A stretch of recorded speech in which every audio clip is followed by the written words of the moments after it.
What's up guys, it's Saber from the Neighborhod, coming back at you with another attack strategy video, and today we're going to be reviewing the Warden Walk Pekka Smash attack.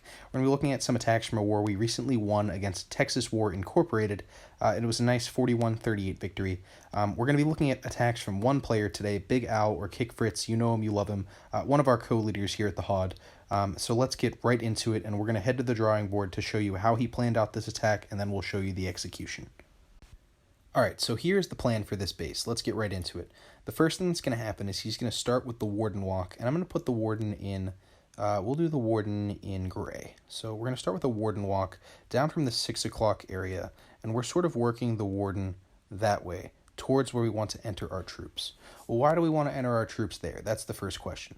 Well, we're doing a Pekka Smash attack, and because we're not doing Bobat or anything, we can go against the offset Town Hall. As you'll see, just looking around here in a circle in pink, there's a lot of really high value defenses here.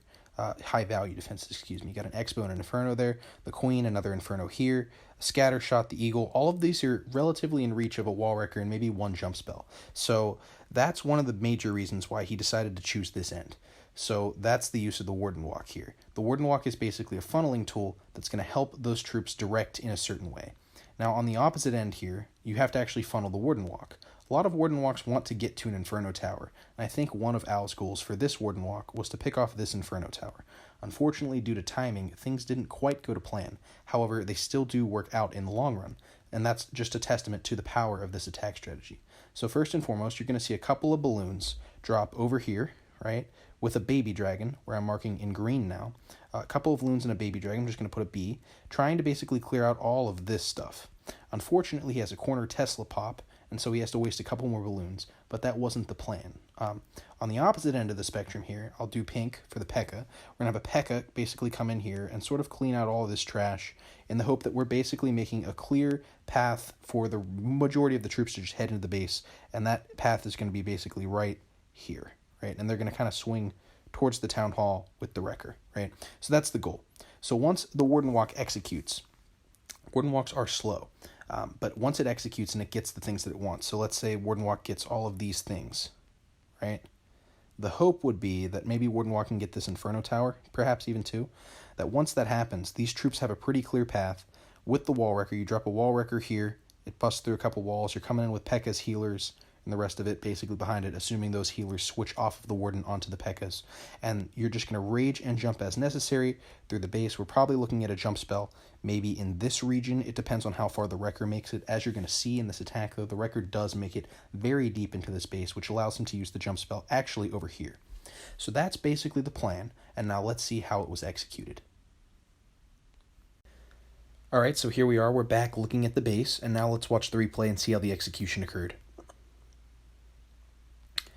So first things first, he's going to start with that Warden Walk. You're going to see it down here at the 6 o'clock angle. He's going to take a little bit of fire from the the Archer Tower and the cannon there. He's going to drop a couple of archers because this Warden Walk is going to take a little bit, and so because of that, the archers are a viable funneling troop. Any second now, you're going to see a couple of loons come down with a baby dragon. Unfortunately, he's going to make a slight mistake, and he's going to drop the baby dragon first so that that loon doesn't really do much tanking for it. And because of that, this gold storage is going to stay up.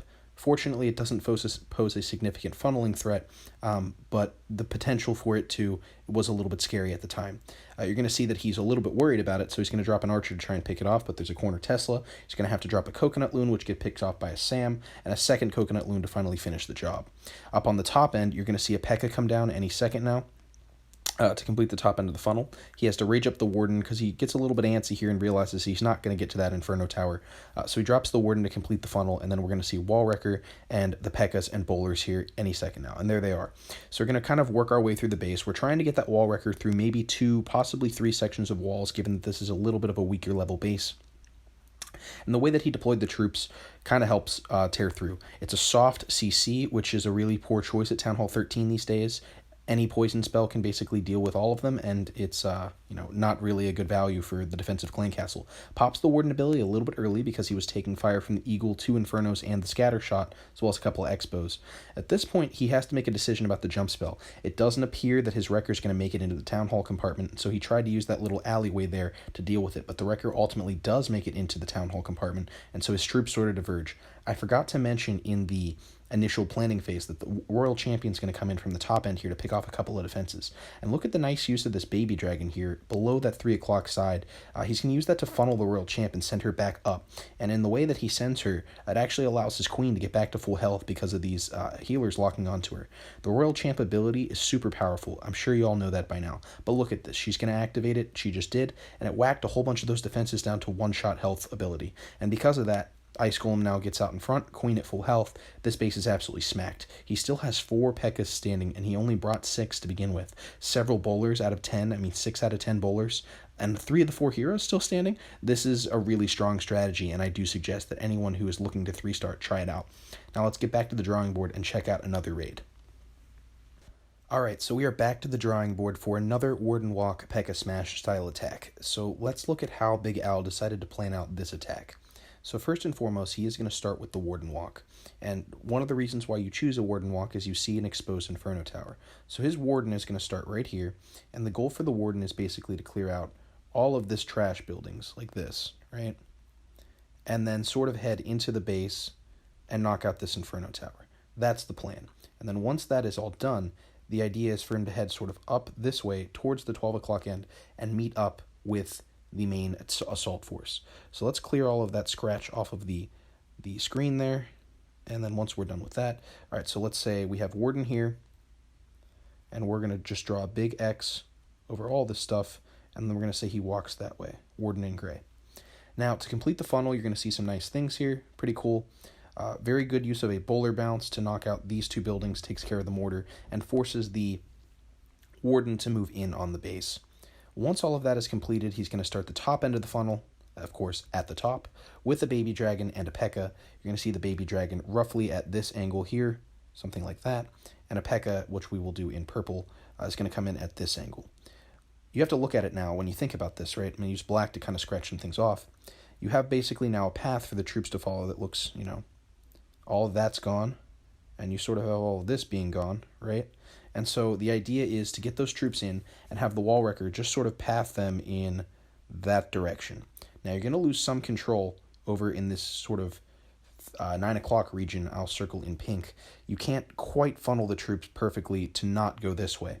And for that reason, he does have this jump spell. And he's going to use that jump spell as needed. It's unclear how deep the wrecker will make it. And so because all of these compartments are sort of interconnected, he could drop a jump here. He could drop one here. He could drop one maybe here. It all depends on what he's trying to get and how deep that wrecker gets. So once that's determined, we can then sort of, make our final decision, and the troops will flow as necessary. Once that funnel's made, though, we're going to actually head into our actual smash attack. So we're going to have the wall wrecker coming in. I'm just going to do the whole main assault force in purple. We'll do a big arrow. So the whole assault force is basically coming in this way. And the idea is that it's just sort of going to track towards the town hall, king, queen, heroes, and you are going to see a back-end royal champion. And by back-end, I basically mean as they near the town hall, there's a whole bunch of little defenses down here, and why not pick them off, right? There's also an enemy royal champ, so you're going to see the RC kind of move this way through the base. And the idea being that as the wrecker gets in there, the royal champion can sort of move this way, if she survives through there, and help kind of pick off that little back quadrant of the base, which is going to be the last thing standing. So that's the plan. Now let's see how it was executed in practice. All right, so here we are back to the actual base, and let's see how Big Al executed this attack. So as we mentioned, he's going to start with the Warden Walk around that 3 o'clock position. He's goaling to get that Inferno Tower. And the reason why he's trying to get that Inferno Tower is it provides a cleaner funnel for his troops to move through the base. Less pockets basically to deal with, and his jump spell will have more value around the center of that base.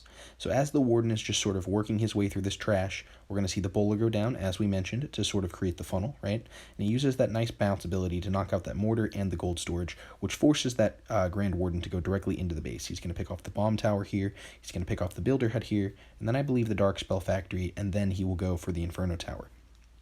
So once that is handled, you're going to start to see at the top here, hidden Tesla pops when he started trying to do the funnel with just a lone baby dragon. The second baby dragon takes a Sam, The third one finally gets through there, or perhaps it wasn't 3 baby dragons, it was 2, I believe.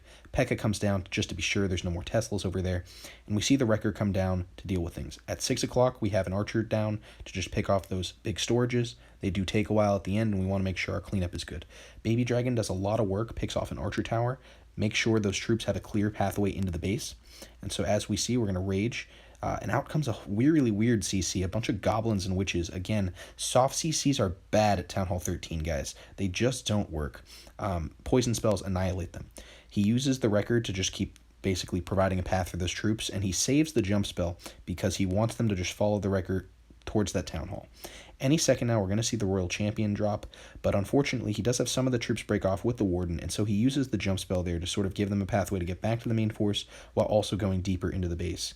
Any second now, the Royal Champion, there she is now, picking off a couple of things. The Town Hall's going to go down here any second. And we still have a bunch of Pekkas on the back end.